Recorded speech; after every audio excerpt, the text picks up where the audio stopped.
আল্লাহ সম্পদ কামাইতে নিষেধ করছে, ব্যবসা করতে আল্লাহ নিষেধ করেছেন। আল্লাহ কি বলেছেন? বান্দা ব্যবসা বাণিজ্য ফালা, বউ ফুলা ফালা, স্বামী ফালা, আমারই নিয়ে থাক। জোরে বলেন।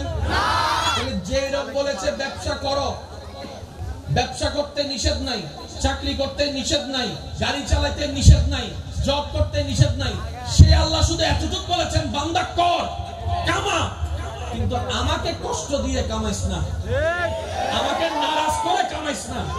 আমি কিভাবে কামাইলে তুমি নারাজ হবা?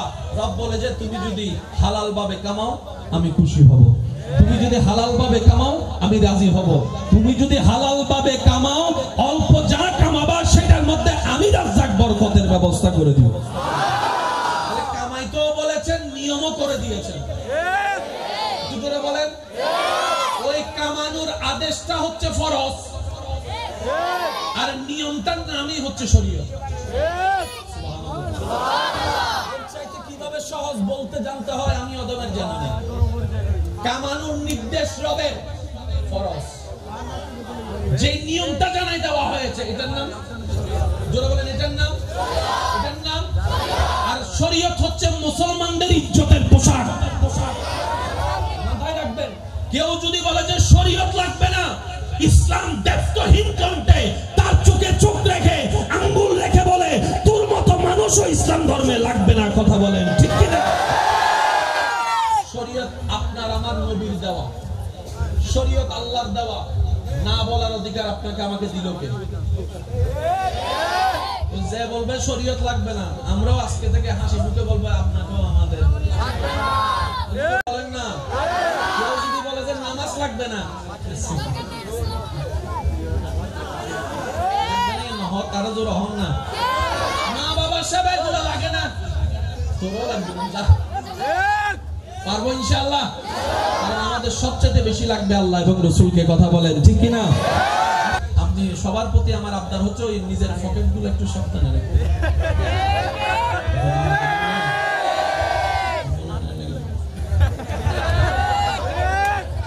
আছে না? ভিতরে আছে না? একটু গাজানটা ভালো আছে না খারাপ আছে? যতদিন দুনিয়ায় থাকবেন এই কথাটা মনে রাখবেন, যেখানে ভালো সেখানে খারাপ। আরে এমন অনেক মানুষ আছে আল্লাহর ঘরে তো অফ করতে করতে যায় কাম সাইরা দেয়, আছে না নাই? যেটা বলেন আছে না নাই? যেখানে ভালো সেখানে খারাপ, বাছাইটা আমাদেরকে করতে হবে, বন্ধু কোনটা ভালো হবে কোনটা খারাপ হবে। পথ চলায় তো হাজার মানুষের সাথে দেখা হবে, কথা বলেন ঠিক কিনা? আমাদেরকে এমন বন্ধু দান করুন যে বন্ধু নিয়ে দুনিয়াতেও শান্তিতে থাকবো, জান্নাতেও একসাথে থাকতে পারবো। আমিন কি বলা যায়? জোরে বলেন। কান কয় জায়গার? একটা চামড়ার, আরেকটা ব্রেন, একটা দিল, একটা, মনে আছে ইনশাআল্লাহ? ব্রেনে রাখবো কি? সামান্য যা চলা দরকার দুনিয়ায়, কোন ব্যবসা করলে লাভ হবে, কোন ব্যবসা করলে লস হবে, এই পার্থক্যটা ব্রেন দিয়ে হিসাব করব। তো ব্যবসাটা করব কি দিয়ে? দিল দিয়ে। ব্যবসাটা করব কি দিয়ে? দিল দিয়ে। আর সেই দিলের মধ্যে রাখতে হবে আল্লাহর ভয়, নবী মুস্তাফার মহব্বত। লাভটা কি হবে? আপনার দিল যখন বলবে 1 কেজি বলে আধা কেজি দিয়ে দে, লাভ তোর বেশি হবে, তখন আপনার ভিতরের ঈমান আপনাকে ডাক দিবে। 1 কেজির বিনিময়ে আধা কেজি দিয়ে যদি দুনিয়াতে 10 টাকা লাভ করস, আখিরাতের 1 কোটি টাকা লস হয়ে যাবে, আখিরাতের 1 কোটি টাকা লস হয়ে যাবে। বান্দারে এই কাজ তুই করিস না, রব নারাজ হলে স্বর্ণ ছাই হয়ে যাবে। আর একবার যদি রব তোর উপর খুশি হয়ে যায়, তুই ছাই ধরলে সেটাও হীরা জহরত হয়ে যায়। এই নিউজ আসবে কোত্থেকে? হীরা থেকে। সত্যি করে একটা কথা বলেন, অনেক সময় আচ্ছা অনেক সময় আপনারা অনেক কাজ করতে গেলে মনে বাধা দেয় না? হ্যাঁ হলে হ্যাঁ বলেন, না হলে না বলেন দেয়। এটাকে না মাইনা গেলে ঠিকই বিপদ হয়। হইছে নাকি হয় না আপনারা বলেন? অনেক সময় করতে গেলে আই লাভ ইউ একবার বলি মারহাবা, দিলে মাঝে মধ্যে কিছু কিছু বান্দা বলে না, তাই না? দিলেও কিন্তু মাঝে মধ্যে কিছু একটা বলে, ঠিক না? শুনলে ফায়দা আছে। এটা কখন হয় জানেন? আল্লাহ যখন, আল্লাহ তো কারোর সাথে সরাসরি কথা বলবে কিন্তু আল্লাহ যখন কোনো বান্দার একটা ভালো চায়, তো আল্লাহ তার দিলের মধ্যে একটা কথা সৃষ্টি করে দেয়। একটু জোরে বলেন সুবহানাল্লাহ। এখানে অনেক আমার যুবক ভাইয়েরা আছেন, একসময় যুবক ছিল, এখন মোটামুটি একদম সংসার চালাচ্ছে।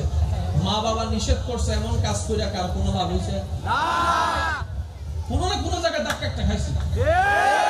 মামা তুমি নিষেধ করলা কেন? আমার মন চাই দেয় না। তোমার মনে আছে কি?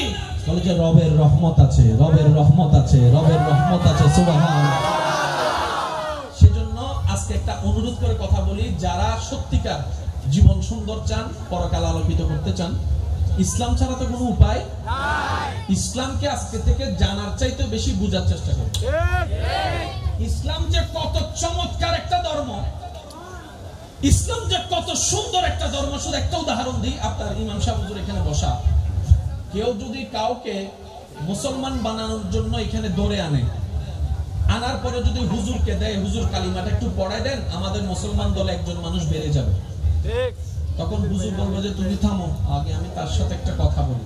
হুজুর সর্বপ্রথম ওনাকে একটা কথা জিজ্ঞেস করবেন, কি জানেন? ভাই আপনি কি নিজের ইচ্ছায়, স্ব-ইচ্ছায়, খুশি মনে এসেছেন, নাকি আপনাকে কেউ জোর করছে? ওই ব্যক্তি যদি একবার বলে হুজুর আমি আসতে চাই নাই, এই মানুষটা আমারে বলছে কালিমা না বললে আমাকে কষ্ট দিবে, আমাকে মারবে, হত্যা করবে, আমি সে বয়ে এসেছি। আপনার ইমাম সাহেব সামনে আছে, জিজ্ঞেস করান উনি কি কালিমা পড়াবে? না।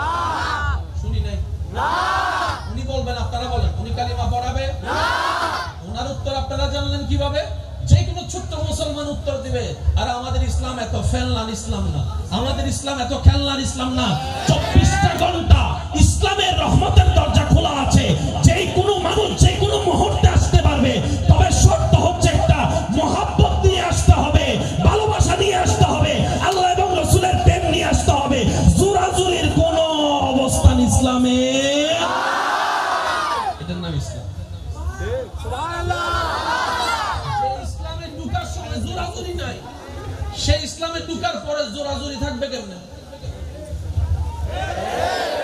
পড়লে গুনাহ না সওয়াব? সওয়াব। জোরে বলেন সওয়াব। নামাজ পড়লে গুনাহ না সওয়াব? সওয়াব। এখানে যদি কেউ যদি আমরা বলেন এই মারি গেলেই নামাজ পড়, এতে যদি পিস্তল হয় নামাজ পড়ে, নামাজ কি নব না? না। এটার নাম ইসলাম। ইসলাম জোরাজুরি পছন্দ করে না, কারণ ইসলামের মেইন বেস হচ্ছে দুইটা, আদব, মুহাব্বত। সবাই বলি আদব, আদব, আদব, আরেকটু জোরে আদব। এই দুইটা জিনিস যার প্রত্যেকটা কাজে থাকবে, তার প্রত্যেকটা কাজেই সুন্দর হয়ে যাবে। সুবহানাল্লাহ। এমনকি সংসারও সুন্দর, জামাই বউর হজ্জও শেষ।